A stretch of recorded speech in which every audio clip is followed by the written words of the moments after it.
This episode I'm joined by Sam Kunkel, who is a scholar specialising in Orphic literature, weird fiction and European symbolism. In this episode we discuss the recently released short story collection Echoes of a Natural World, Tales of the Strange and Estranged, alongside discussions on nature and the occult. I'd like to say a big thank you to all my paid patrons and subscribers for making all of this work possible, and if you would like to support Hermitix or become part of the community, please find links in the description below. Enjoy. So Sam Kunkel, thanks very much for joining us on Hermitix podcast. Yeah, thank you. So we are going to be discussing a new collection of sort of strange, forgotten stories, which has just been released by First and Knock publishers, called Echoes of a Natural World, Tales of the Strange and Estranged. So I would sort of read out the authors of these short stories, but people probably aren't going to know them, and that's not. I'm not saying that as a bad thing. They are just hidden sort of stories, which I mean, we'll get to why you might think they've been forgotten or what it is for something to be forgotten. But you wrote the introduction to this, and you translated many of the stories. So yeah, I mean, other than that, tell us a little bit about yourself and what it is you do. Sure. So I'm originally American. I grew up in Chicago, Illinois. When I was in college, I did a double degree in French and Russian literature at Oberlin College, which is in Ohio. In 2010, when I graduated from school, I moved to Paris because I got a job teaching English in a high school as a French language assistant. I did that for 2 years. Afterwards, I applied. I was accepted to the Sorbonne University, where I did a master's degree in comparative literature. And that was when I sort of started to dig into the connections between French symbolist literature or decadent literature and what we call today weird fiction. My master's, so in France, the master's program is 2 years. There's Master's 1 and Master's 2, and each has its own independent degree. So you talk about Master's 1 and Master's 2. In Master's 1, I studied the figure of Pan in the end of the 19th century in France and England, talking about Arthur Machen's Great God Pan. Mm-hmm. And a representation of Pan by a poet named Jules Laforgue, who did a sort of reinvention of a lot of classical myths and literary figures in a collection called The Moral Tales. So I talked about Pan there and how it was sort of revamped and recycled to different ends in the end of the 19th century. And then in Masters 2, I talked about H.P. Lovecraft and how he was influenced by one French decadent writer named Huysmans, Joris Karl Huysmans. And Lovecraft, if you're familiar with his literature, actually shouts him out in 2 or maybe 3 different stories. He talks about him in The Hound and also in The Rats and the Walls. Huh. And so I sort of talked about how Lovecraft's writing in the 1920s and 30s was inspired not by the modernists who were his contemporaries, but rather by this older, well, slightly older, decadent model of writing, and how he used their theories of the imagination as sort of a means of evasion from reality, and how that sort of rests upon the model of Schopenhauer and his idealist, almost solipsistic philosophy. Okay. Recently, I just finished my doctorate, which was based on a comparative study of 4 different authors. So Joséphine Péladon and Péladin, some people know because he was a fairly eccentric figure at the end of the 19th century. He organized art shows. He wrote plays, he wrote poems. He was an art critic himself. There was recently an exhibition at the Guggenheim Museum in New York dedicated to him and the art shows that he put on. The second author was Édouard Schuré, whom most people might know for his work, The Great Initiates. He was a theosophist, amongst other things, and did a lot of sort of comparative religious studies. And then 2 English authors, Arthur Machen again, and Algernon Blackwood. And what I did was talk about how these 4 authors structured a lot of their stories as a reaction against the decadent climate of the late 19th century, and how they hoped to guide their readers towards some sense of spirituality. And afterwards, the sense of spirituality in question means different things as a function of the author, because they're all operating upon a very personalized conception of faith and what it means to be in contact with the divine, or what the divine might even mean in a larger sense. And I just finished that. And sometime in this past year, I was tapped by Michael Daley, who is the founder and sort of driving force behind First to Knock. And he told me he was putting together this collection of stories and asked if I had anything I might want to contribute. And so, as you mentioned, I wrote the introduction to the collection, and I provided 4 different translations for 19th century French stories. Mm-hmm. So, yeah. Very impressive. Very impressive. Rats in the Walls is actually my favorite Lovecraft. So. Oh, really? Yeah, yeah. One thing I was going to say as well is with your work with on Pan, did you ever read any Crowley? I did not read any Crowley. I'm familiar with him, certainly.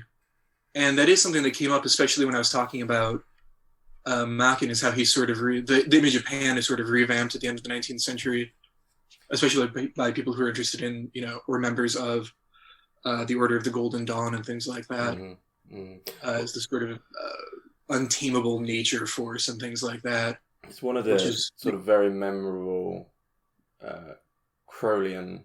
I think it's just like a chant or a poem. It could even be a ritual called "O Pan," and I think it's in the recent series on, I forgot who the person is, Jack Parsons. There's a great scene where the whole room sort of recites "O Pan, O Pan, O great God Pan." Yeah. So, and I think Jack Parsons, the rocket scientist, used it in a ritual to make sure his rockets went well. I think that could be wrong. I'll check it out. But yeah. So before we jump in with sort of this sort of eclectic array of questions that I've got here about this book, I do have to ask you the Hermitix question. So you can place 3 thinkers, living or dead, into a room and listen in on the conversation. Who do you pick? Yes. So I gave this a lot of thought. I'm a bit of an overthinker. I settled after a long debate upon Arthur Machen, George Bataille, and Francis Yates. Okay. So between them all, there is the occult connection. In a certain sense, I mean, Machen. No, I was thinking of someone completely different. But Arthur Machen, there's a slight occult one. I was thinking of the author of Conan for some reason. That's Robert Howard. Yeah, a little bit different. Yeah. Okay, between Yates and Bataille, there is the connection. For some reason, I got the Conan mixed up because I was thinking about Lovecraft. So, what do you think that conversation? Where do you think that conversation would go? Yeah, I think it would be. So certainly, Francis Yates is a historian, dealt a lot with the Elizabethan period and the occult at that time. Machen as well. We don't necessarily think about it too often because it doesn't come up all the time.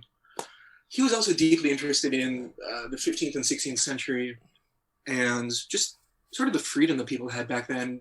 And he saw it as a period where people were more intuitively in touch with the divine. I've always been curious as to, for Machen and Bataille as well, how well read they were really down to the nitty gritty of Agrippa or whomever these Renaissance thinkers might be. And I kind of think that between Bataille and Machen, there would be a very strong sort of spontaneous, organic talk about the occult and about the history of the occult and spirituality in a broader sense. And I think Yates might be there sort of the anchor to tether them back towards what we really know and what we don't know. So I'd be sort of interested to see how they might, between the 3 of them, just sort of the free-for-all conversation they might get into about the history of spirituality. Yeah. I mean, the only thing I've read of Yates is the famous Giordano Bruno and the Hermetic tradition, which I thought was okay. I think it's actually a bit overappreciated in a way. And Bataille, I've read a fair amount of Bataille. So where does your interest of Bataille sort of spring from? I think I'm most familiar with his text. What is it? The inner experience or the interior experience? The inner experience. Yeah, I'm most familiar with that. I think he's interesting because obviously he's interesting for the time in which he's writing and the position that he holds at that time. At the end of the 19th century, of course, there's a huge upswing in sort of interest in the occult and spirituality and things like that. And Bataille comes in 50 to 60 years later. And I just think it speaks to the way in which, even when sort of the tendency towards the occult had dwindled and people had moved on in a larger sense, there are sort of people out there who are just interested in it because they like it. And when you read The Inner Experience, it's all about a very subjective, personalized faith and the relationship between the individual and the divine.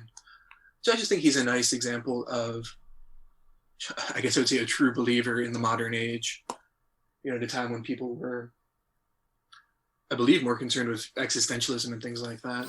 Yeah, I think one of the key things, it comes up a lot, actually, this idea, for me at least, of whether or not a biography is really needed, is sort of relevant. And Bataille's is, I just consider it completely irrelevant, because you read Bataille's work and, you get the Bataille impression of what it's about. But then you read the biography and you realise, you mentioned existentialism. Bataille's earliest years are just thought with death, excrement, not to beat around the bush, and madness, So before, most people only have to confront those things sort of once they've matured, once you've sort of come to terms with life. And Bataille gets beyond everything which is a sort of a horrible human limit straight away. So... Yeah. I think he's also somebody who, in a broad sense, certainly in France, people don't really pay a lot of attention to. I think he gets a lot of notoriety for the excremental tales, as you sort of said, like the story of the eye and things like that. But once you get down to his more philosophical or autobiographical texts, they're really sort of wild and intensely personal in a very, very raw way. And I think they're deserving of a lot more attention than they get. Okay. Maybe those things will come back in, especially this sort of strange occult thing, which is running through it, which I think I'd like to get to the heart of, because I think it's quite peculiar. I've sort of already asked you why, it wasn't really so much of a decision to translate these then, as you say, someone tapped you on the shoulder. Well, he tapped me on the shoulder, but then he said, "Do you have any stories?" And Michael, in a lot of ways, the editor again, and contributor to the collection, is for me sort of the ideal audience from a translation perspective, because he's somebody who's incredibly well read in the period and has read just about every extant translation that he can get his hands on, as far as I can tell, but he doesn't speak French. And so it's sort of not a challenge per se. It's always nice when I can bring something to him that he hasn't read before, because to me it means that it's not that well known, and it's nice to be able to offer something new and keep churning out new texts, not just for the sake of producing new translations, but because there are lots of things from that time period that haven't been discovered because either they were just sort of put by the wayside, or they never gained much traction, or translators just hadn't gotten to them because the wheels keep turning and new texts keep coming out and things like that. Mm-hmm. So where did you find these stories? They're stories that I just sort of came across through my studies, through my readings. The sort of community of French academics working on the late 19th century is relatively small, but a fairly friendly bunch. And there's just a lot of, "Oh, have you read this? Oh, no, well, let me loan you this and that." And one of the nice things about this time period from a research standpoint is that almost all of it has been digitalized and it's all in the public domain. And in France, there's a wonderful database run by the National Library of France.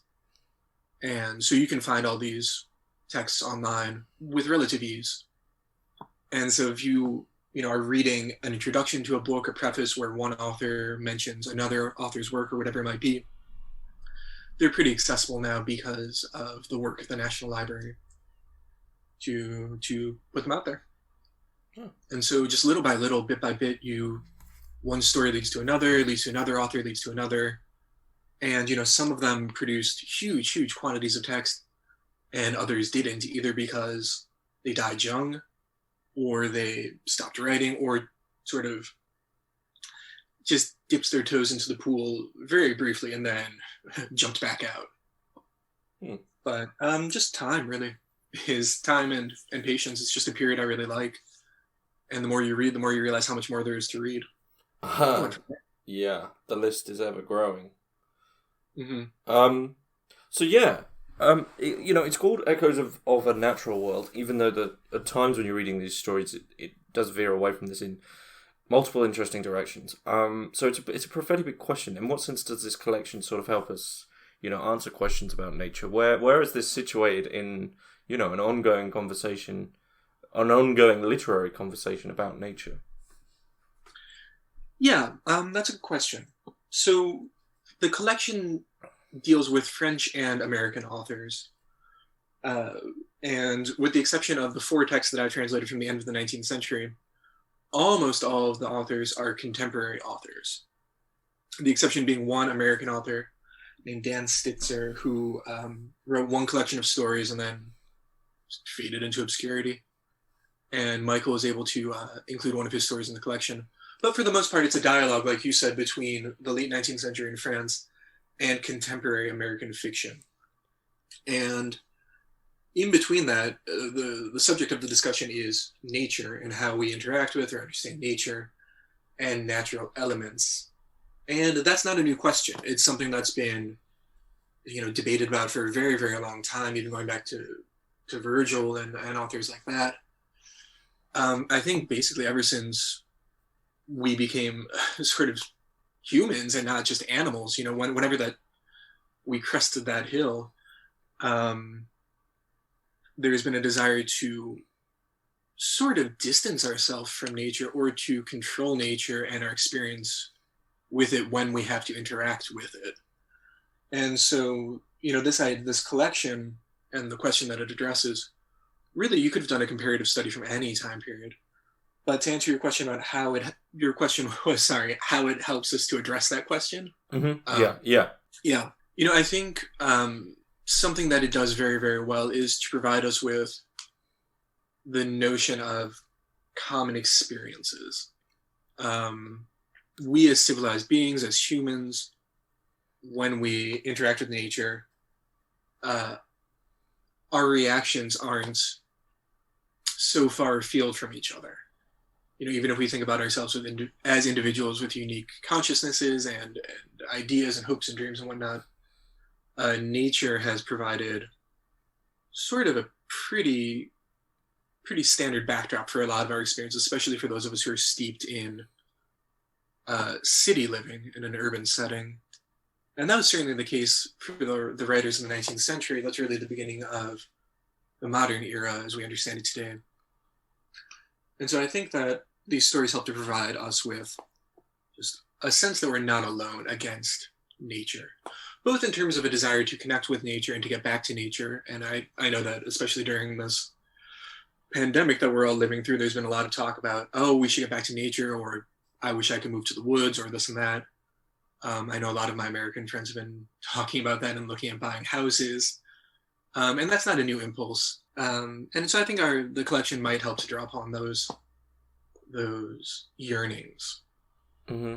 And for me at least, when I was reading through this, there's a strange inherent horror. And I mean, we've already mentioned Lovecraft, so maybe it draws into some of the tropes and ideas of cosmic Lovecraftian horror. But within these stories, the idea of nature holds in it this, as I say, this inherent horror.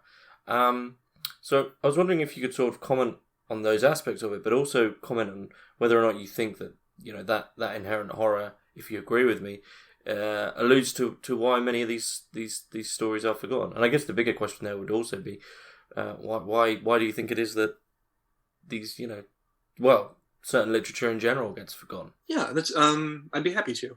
So I think, first of all, this notion of inherent horror in nature gets back to what I had just mentioned about sort of the wall that's built between the individual and the natural world as a function of, or rather built by society. So the further that we move forward in society, the further we get away from the natural world in its purest sense. And so a lot of these stories deal with people trying to go back into nature and hoping to have some sort of pure experience or fulfilling experience. or something like that. And it's just not possible. That's not to say that's not possible in ever, but it's just not possible for these people. And so a lot of these stories sort of draw upon the notion that we have of nature, which is in large part founded by the Romantic generation, this idea of going, wandering through the woods by yourself and climbing to the tops of the mountains and breathing in life and this and that. And just whether or not it's possible, I think a great example of that is The Toad, the very first story in the collection, which was written by an author named Jean Lorraine. And it's about this boy who is spending the summer at a house in the countryside. And as he's wandering the grounds, he finds this beautiful stream. And he develops this almost, this deep, deep-seated, almost erotic connection with the stream and just loves drinking this pure, clean water from it. And one day, as he's engaging in this sort of private ritual, he looks over and he sees that there's a dying toad. And the lesson there is that he starts out having this sort of very John Ruskin-like experience at one with nature, and then he looks over and he realizes that there's elements to the natural world which are just horrifying and shock our refined sensibilities. So he looks over and the toad has bleeding eyes, and it's bloated, and it's pale, and its belly is sagging and dragging upon the ground. And if you think about the natural world, that toad has every bit as much right, if not more right, to be at that stream than the boy does. But it's just things that we're not equipped to handle. We have these inherent inversions, which an animal might not have noticed. And so I think a lot of the stories draw upon this idea of expectation versus reality.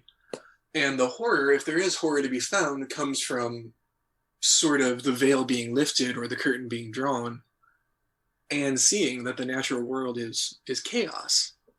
Mm-hmm. Afterwards, if you wanted to, some authors in the collection might have a more spiritual bent to it and talk about sort of the relationship between man and the divine. That's not the case in The Toad, for example, but I would say that it's the case in the final story in the collection, which is by Villiers de l'Isle Adam, and it's called The Unexpected Enjoyments. And that's an allegory, I believe, for the reading of a symbolist poem. It's dedicated to his friend Stéphane Mallarmé, who was the father of the symbolist poetry movement. And Mallarmé and Villiers both started writing a little bit earlier than a lot of the Decadents or the symbolists. Symbolism in France really begins in the middle of the 1880s. And Villiers and Mallarmé start writing in the 1870s. And they're both profoundly influenced by the philosophy of Hegel. And so in the story, The Unexpected Enjoyment, you have a man who's wandering along a dusty road in the French countryside in the south. And he's parched, he's dying of thirst, there's no oasis in sight. And all of a sudden at the horizon, he sees an inn. He goes into the inn, and there is sort of a crazy tavern owner who's a bit like Igor in Young Frankenstein. And Igor sort of asks him if he wants to see a curiosity. And he brings him down, and they find this beautiful underground cave with crystals and this beautiful lake. And the narrator, this man who is traveling, feels compelled, for reasons he can't explain, to strip down and to bathe in the lake. And I believe that it's an allegory for reading a poem by Mallarmé, because, Villiers and Mallarmé both were very interested in this relationship between the printed word, the signifier, and then the pure idea that it's trying to signify. And so Mallarmé very famously has a poem about a wreck of a ship, and all that you can see above the water, above the surface of the water, is the tip of the mast with sea foam frothing around it. And underneath it, the narrator who's looking at this knows that there's this beautiful ship with sculptures and carvings and treasures and things like that. But all he can see is the mast and then the froth around it. So the mast is the word, and the froth is discourse. And then underneath it, beyond the surface, hidden out of sight, is the pure idea. And so both of them are very interested in how we can represent the pure idea and how we can boil down language and syntax and discourse to convey in a more effective way this pure idea, sort of breaking down those walls. Mm-hmm. And so this idea of inherent horror or pure ideas, or I'm sorry, pure ideas, this idea of inherent horror, a lot of it relates to what we get out of nature and this parting of the veil. And so on the one hand, you have something like the Toad, where it goes in the direction of abjection and horror and shock and revulsion. Then on the other, you have somebody trying to talk about getting all the way down to the very, very idea of these intangible things. And a lot of it's just about expectation and how we interact with these things. And so you have these two bookends on the collection of horror, or I should say ecstasy almost. And I believe there's a second part to your question. I'm sorry, I've had a lot of coffee this morning. I've totally forgotten what it was. No, that's okay. It was about forgotten literature, but we'll come back to that. But this idea of the symbol is one that really interests me, in terms of that the distinction between the the signifier and the almost spiritual thing that's signified. And this is a current which runs through occultism. Especially, you'll find it especially in Manly P. Hall's Secret Teachings of All Ages, where he goes on about symbols for pages and pages and pages. I think there's chapters dedicated to all different types of symbols. But the overarching point is that in terms of a symbol, there is much more to it. So this sort of leads us into this, this hidden, almost, well, occult does just mean hidden. So this occulted realm, which is behind these symbols. And I mean, in a certain sense there, the Toad is the symbol. But I like the idea of the ship, the top of the mast of the ship is a signification of this sort of wellspring of beauty that's below. Do you think these stories are inviting us to find the means to investigate the greater meaning? Some of them yes and some of them no. It's not. It's a rich collection, and it's got a lot of different writers operating from different viewpoints and drawing upon different sources. Two stories that aren't French but are very representative of those ideas would be Lou Perlis's story Underground, which is just about a boy who doesn't really fit in with society, and he just has this sort of preternatural sense for things that are underground, for things that are literally occulted. And it's a very sort of creepy story. I don't know if Perlis was necessarily drawing upon any sort of occult theories, but I would say that Perlis is drinking from maybe the same well that Lovecraft may have been. Lovecraft, of course, being a strict materialist. Lovecraft, though, had read all these occult stories and was aware of these traditions and things like that, and took it and sort of secularized it in a lot of ways and stripped it down to more a literary school of writing than a philosophical school.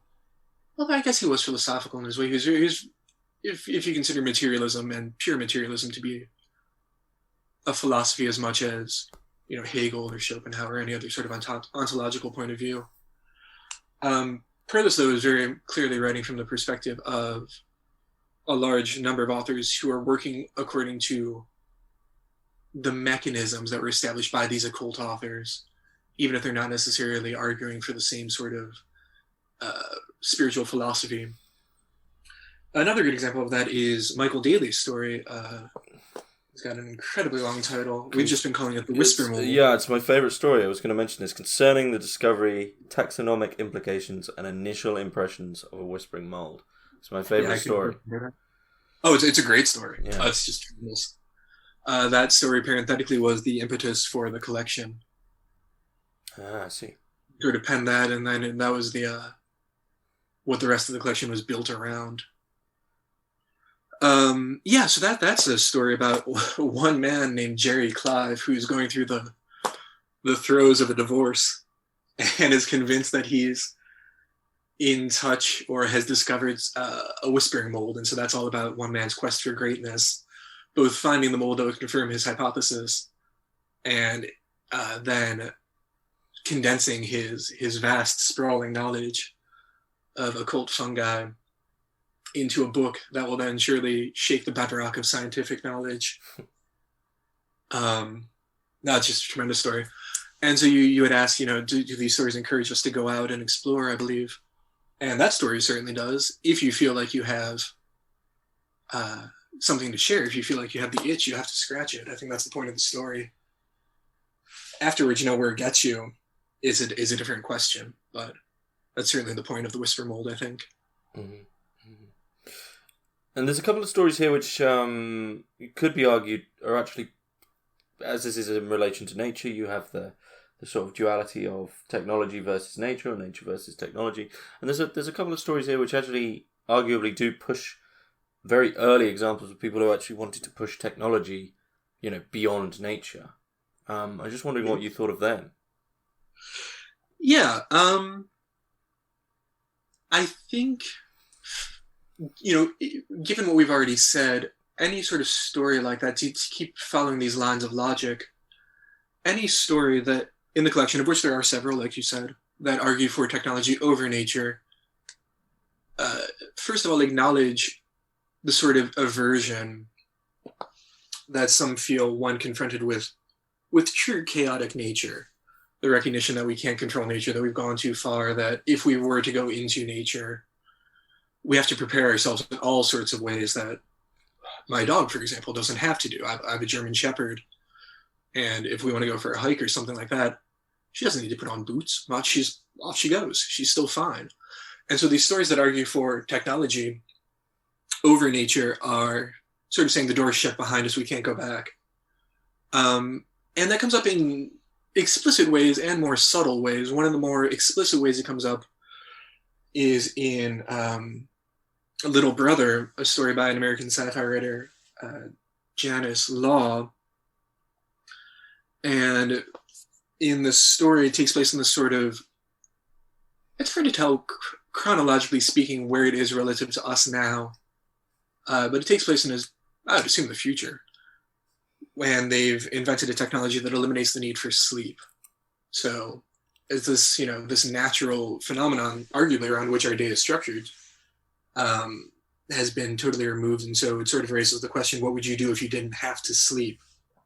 A more, I would say, unexpected way that that's brought up is in the prose poem by Huysmans called Hues of Red that I translated, which describes this very, very lush interior of a room.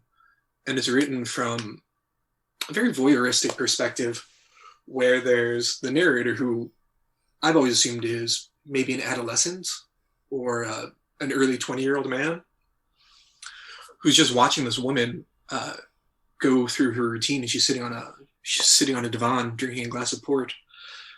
But the room around her is described in these very, very lush, evocative terms. And Huysmans creates this sort of panorama of hues of red, mostly through flowers that are in there. And obviously, natural motifs are very, very common, as I mentioned in my email to you initially. Flowers are, of course, a very, very common motif in interior design and in the decorative arts at the end of the 19th century, especially in England. I mean, with the arts and crafts movement, that's a movement that draws very, very heavily upon vegetation as a motif. But he uses it to a different effect, and he tries to create sort of a natural landscape. Afterwards, a question I was thinking about with that in mind is whether or not the flowers get the reader any further than just words on a page. Thinking about this idea between the signifier and the signified, are they meant to bring the reader further? One of the complaints of Mallarmé in an interview from 1891 is that if you put the word for a flower, if you just put rose on a page or tulip on the page or whatever it might be, you didn't conjure the flower. You haven't gotten to the essence of the thing. You haven't gotten to the idea itself. And so I wonder if Huysmans was thinking about that when he wrote it, or if he was just trying to create a vast aesthetic effect. And I think it was probably just him trying to create an aesthetic effect. I do think, nevertheless, that it's successful and that it's more effective than other texts from that time period. So the prose poem in question was written in 1874. I do think that it's more effective than other texts from that time period, which have sort of that skew towards the botanical. There's a very famous novel by Zola, the naturalist author, and in English I believe it's translated as The Abbé Mouret's Trespass, Mm-hmm. And it's about this vast, sprawling garden, and it's just a catalog of flowers. Zola very interested in just sort of showing every kind of flower that he knew on the page. And I think Huysmans is a little bit more selective in the way that he applies them. But I don't necessarily know if it transports the reader beyond the room. I don't necessarily think it's a bad thing. I think it's a very powerful piece of writing, but I don't know if it gets to the pure idea or the essence, as Villiers tries to do. What would you do if you didn't have to sleep? What would I do if I didn't have to sleep? Yeah. Well, today, on November the 16th, I would probably spend a lot of time cleaning my house, which has kind of gotten out of hand. But beyond that, I think once that's done, once the dust has settled, reading, honestly. It seems like a cliche being asked to talk about books on your podcast.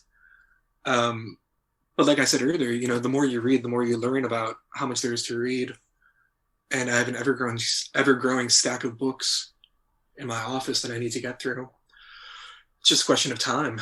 Yeah, I know the feeling. That's basically would be my answer as well. It's just to read.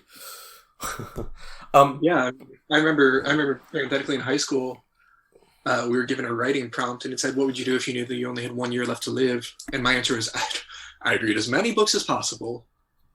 People were saying, "I traveled to Hawaii. I'd go here, I'd go there," and for me, it was just reading. Yeah, I never understood those questions. I mean, outside of monetary limitations, when people used to ask us, what would you do if you were to sort of die? You have 1 year left to live. What would you do? People say, like you said, they say, "Oh, travel the world." It's you sort of think, well, why don't you just travel the world then? I understand. I understand there's monetary limitations, but it's like you've got more than a year. Save up for a year and then do that. If that's whereas my answer was always sort of the same as yours. I mean, I'm not well off, so I wouldn't suddenly be able to do like if I was one of those people that did want to see everywhere in the world or do crazy things, then I'm not going to be able to afford them straight away. But I would, if I really, really wanted to do them that much to the point where your last year alive, you'd do them, I would go do them. It doesn't make any sense to me. Whereas my answer was always roughly the same. It's sort of like, well, I'm doing what I want to do. Why would I do anything different? So yeah, I would do the same as you. Just sort of read. I think it would be panicked reading though. I'd feel really guilty because in a year I can't get it all in. So I'd pick up one book and think, I think I'd become more strict. If 30 pages in, nowadays it's 50. If it's 50 pages in and nothing's hitting, I put it down because I don't. There's got to be a cutoff point. Yeah, and I find that as well. But mostly with non-fiction is they could be probably 10 times shorter. The average non-fiction book is mostly filler. But there we go. Just parenthetically. I 100% agree. The big question then is, how do you compile the list of what you're going to read? How do you prioritize? And who do you trust, right? Because in theory, if you're reading things that, well, maybe there are a few books I'd revisit if I knew I was dying. I was going to say the opposite. I think most of mine would probably be revisits. Interesting. Yeah. I have like a book of 10, like if I had a list the other day of 10 books, whereas, if these are the 10 books you can read, that's it for the rest of your life. I think it'd probably be those books. Do you mind me asking what's topping the list? The Bible. The Bible is number one. I need to go back and reread the Bible. And then it would be Blood Meridian by Cormac McCarthy. Oh, interesting. Yeah, and then a few others. I won't list them all, but it would sort of be things where I know I could read deeply. So there you go. I think, it'd be horrible to think you wasted a time on some rubbish book before you... Like, I can't imagine, thinking, okay, it's time to read War and Peace and getting into it and just like, oh my gosh, the sand is just trickling through the hourglass. Yeah. I always think that about, like, famous movie reviewers or Harold Bloom. Like, you've read all these amazing books in your lifetime, but there's going to be it's sort of bittersweet if the last one is actually kind of crap. Well, right. There will be a final book that we all read. It's just a question of what it is. Yeah. Well, for most people, that's the one they read in school. So, there's that. Yeah. Yeah.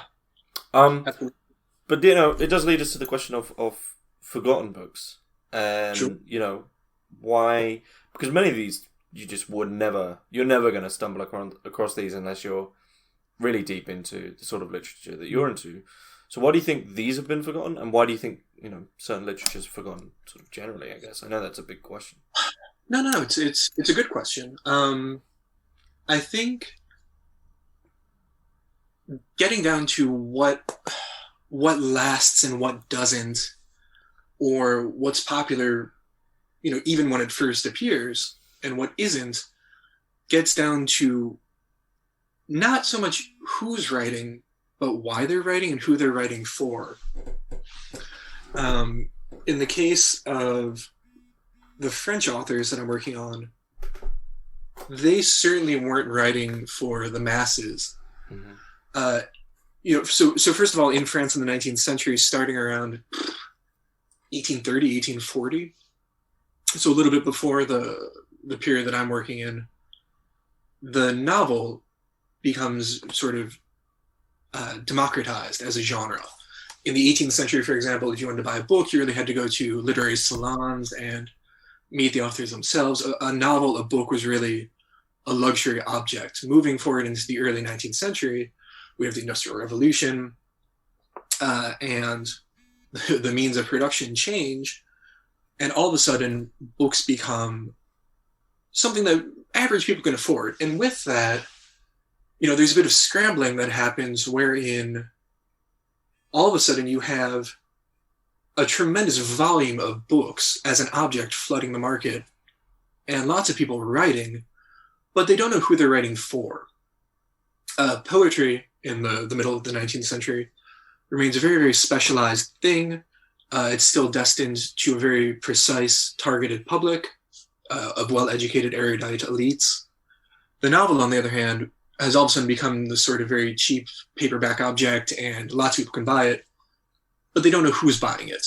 All of a sudden, there are bookstores opening, there are paperback novels flooding the market, and so people are just writing whatever they want, whatever they think is going to sell, because they have to fill the shelves. Mm-hmm. With that, you see all sorts of different novels being written, mostly about things that they know are going to be popular. They sort of take the model for popular theater, what in French they call le théâtre du boulevard, sort of boulevard street theater, burlesque theater, and they sort of try to transpose it to a novel. And so they write about, domestic situations or love affairs and sort of comedies of errors and things like that. And simultaneously, while the novel is becoming, and literature as a whole is sort of becoming more and more democratized, or diluted, depending on whom you ask, society as a whole is becoming more and more secularized, because at the end of the 1850s, Darwinism comes out, and for the first time ever, the church starts to question its dogma. And so what happens to the novel then is that you start to see the rise of the naturalist novel, which follows realism. Basically, in France at least, you go from the Enlightenment to Romanticism to realism to naturalism. And naturalism was a school of writing that was very heavily inspired by Darwin, wherein the goal was to take the naturalist novel and apply the theory of evolution to it. And what that means is that social settings represented in the novel are going to play out exactly as they would in real life. So society is the jungle, and it's survival of the fittest, which means that the rich win and the poor lose. And so that's what Zola said he was going to do. He called it the experimental novel or the naturalist novel. And experimental not because the prose was radical or experimental in the way that it was for Joyce, for example, but because each novel was a sociological experiment, essentially playing out on the page before the reader. And so you have these novels that address everyday life and very, very sort of terrestrial situations, terrestrial as compared to spiritual or whatever you might like to say. And whereas that's okay for the masses, there's a whole other group of writers who sort of feel left by the wayside, and they see sort of society turn its collective gaze towards technology, trains, mass industry, things like that. And they start to see literature representing those themes and those motifs exclusively. And they say, well, what about us? What happened to when it was an artist with a capital A and we held the keys to salvation? And we were the ones who were the guardians of the sacred knowledge that had been passed down from centuries past, et cetera, et cetera. And so that's what a small group, to me they seem large because I've been working on them for 15 years, but that's what this group of writers from the end of the 19th century does. One of the terms that you hear sort of batted around is the Decadent era, and it's called the Decadent era because these writers saw society as being in a state of decay, in a state of decadence, in a state of decline. And so the works that they turn out, first and foremost, weren't meant for the masses. It was a movement that, by its very essence, by the parameters that it laid out for itself, meant to address a select few who were still concerned with spiritual matters or arts or beauty, things like that. Anything that was at the opposite end of the spectrum from a train. And so I think that, the question is, were they forgotten or were they just never really paid attention to begin with? And my initial inclination would be to say that they were just never popular. Afterwards, thinking about why they're not more popular today, I would say it's because society hasn't really swung back around. If we consider what I think is the most, not prolix, but certainly what some people might say overwrought piece in the collection, it would be the Huysmans prose poem, Hues of Red. And I don't think that a lot of people would want to read that for fun. I mean, there's no plot. It's just a long list of really lush descriptions. It's just a sequence of images that impress upon the narrator. And I think that that's, if you read it and you think about everything I just said, it's really a call towards a call to beauty and a call to hearkening back towards an appreciation of aesthetics and, these things that surround us that make us happy, be they flowers or, Renaissance paintings or whatever it might be that he describes in the piece. But I just think that doesn't appeal to a lot of people. And so I don't know if they'll ever be popular for that reason. But I don't think they were meant to be. And I think that's okay. Maybe that's a good thing. What you were saying about the sort of the paperback boom, though, reminds me of Schopenhauer's. If you look when Schopenhauer lived, he lives just as it's sort of somewhat accessible to be able to own quite a lot of books. And he's right on the cusp there. And one of his most famous statements about reading is that one should really just spend their life at most delving deep into 20 books. At most, that one shouldn't have this sort of expansive library. And yet he was known to have one of the biggest libraries at the time, which I think was around 200 books. So I think, it's strange that as soon as that possibility comes in, there's already people seeing that actually in that you're losing a certain density of knowledge. But with that, it's the frustration of any philosophy student when Martin Heidegger states that before you read his work, you should spend at least 10 to 20 years with the classics. And you think, I'm already 20 years behind, right? Which is just an impossibility these days. Don't you also think that speaks to how he viewed himself more than... Sorry? Don't you think that maybe speaks to how he viewed himself more than anything else? Oh, yeah, definitely. I think it's more of a projection of probably a little bit of insecurities, trying to prove something about reading. A lot of people do this well, Well, you need to go back. You need to go back and read the classics. It's like, well, okay. Yeah. I think James Joyce, by the way, said the same thing about Finnegan's Wake. He said that people should spend years and years and years trying to decipher everything he put in there. Okay. Well, I would say to Joyce, I've got other books to read, which I can understand. I can understand straight away. It was originally one of my a jokey Patreon reward for this show was that if someone gave me $500, I would burn a copy of Ulysses on my lawn.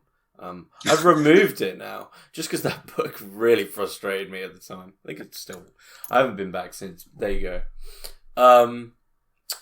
So yeah, moving back into the book, there's a beautiful little piece in there which just off the title alone interested me. Lucretius, poet, And when I was on about my 10 books, De Rerum Natura by Lucretius is on that list, so it's another coincidence. But it's a lovely piece of writing about nature and logic, and it sort of is this fight between man trying to attend to, logic and calculation, and eventually getting overcome by something natural, which he eventually has to give in to and sort of admit that this can't be subsumed into his language. And do you think this is really about, man needs to sort of lose himself in nature somewhat to actually fully appreciate it?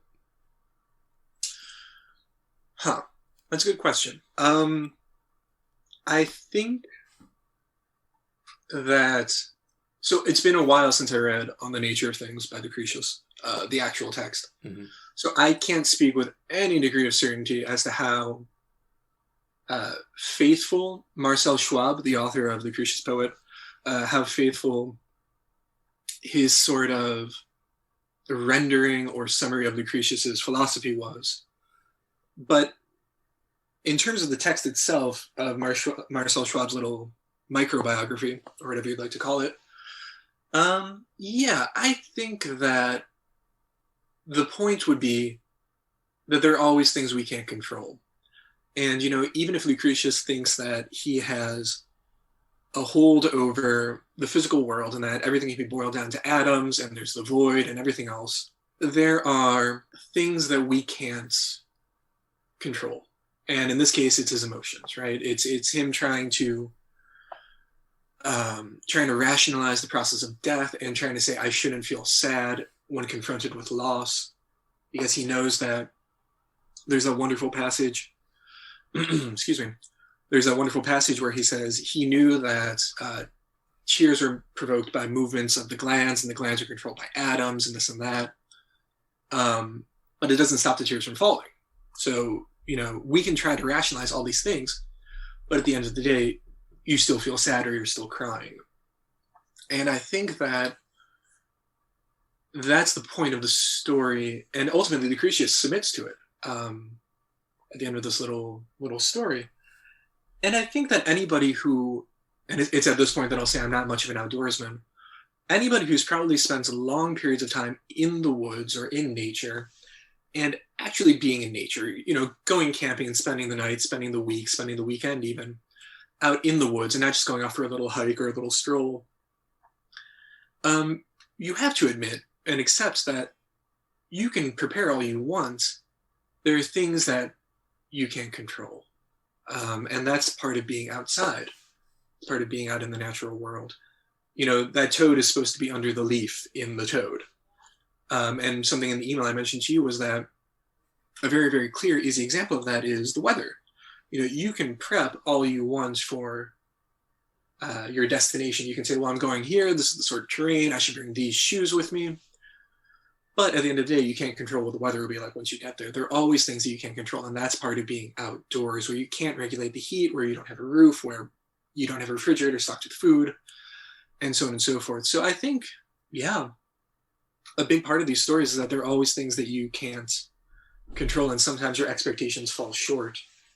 Another really good example of that, and we talked about how this has come up in other stories, a story we haven't mentioned yet is Stolen Peaches by Julia Bembenek.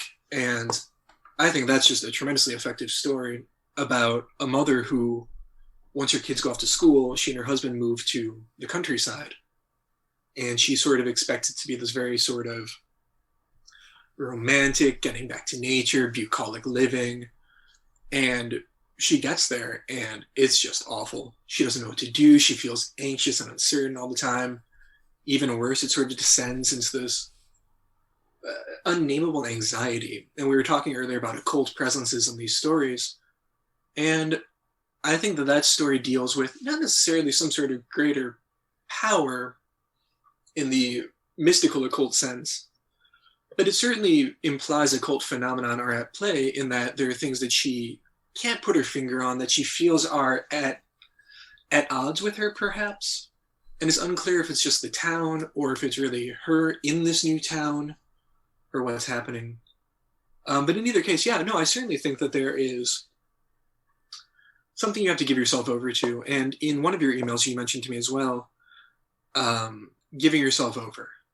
And that caused me to think of this idea of loss of self, to sort of frame it in Buddhist terms or Zen terms, and sort of the destruction of the ego. And I think that's very much a part of a lot of these stories, is accepting that either you have confronted something bigger than yourself, or something that you can't measure up to, which might be the natural world, which might be the divine behind the natural world. Or it might be, in that case, that would cause a rapid expansion of the notion of who you are, because we like to imagine ourselves as being very, very important, and realizing that you aren't is quite a humbling experience. Or it might be that you just can't handle these things for any reason that it might be.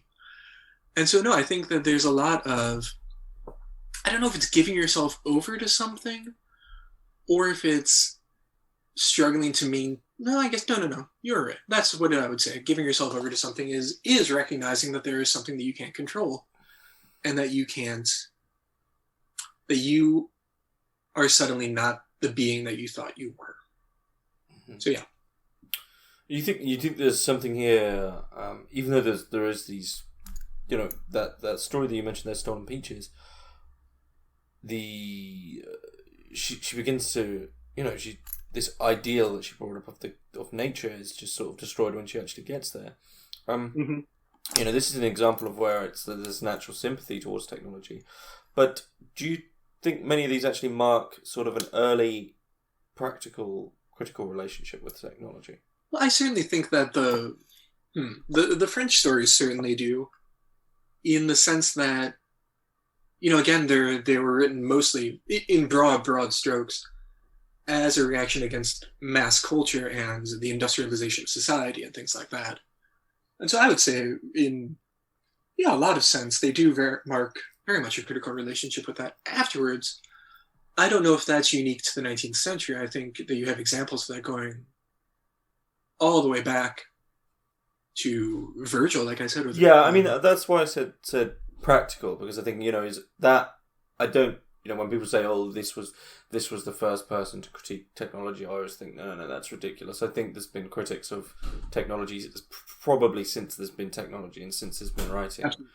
Right? So that's what I mean in terms of, you mentioned mass culture. So I think what I mean is one of the early examples of being critical of technology in relation to what we now understand as sort of an industrialized society. Yeah, no, I would agree with that.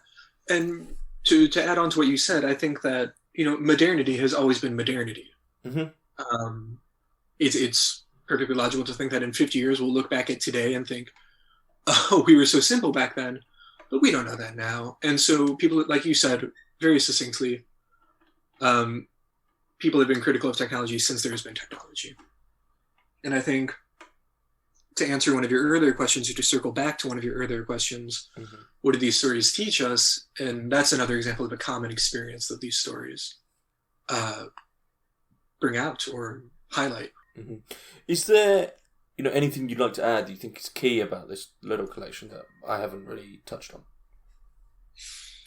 Oh, that's an interesting question. I think one thing I would add is, and it's something that I've written down in my little collection of notes here, but I didn't bring up, and it's something I thought of this morning, is that a lot of these stories, aren't necessarily horror stories, but they deal with unease and sort of a general malaise about the natural world.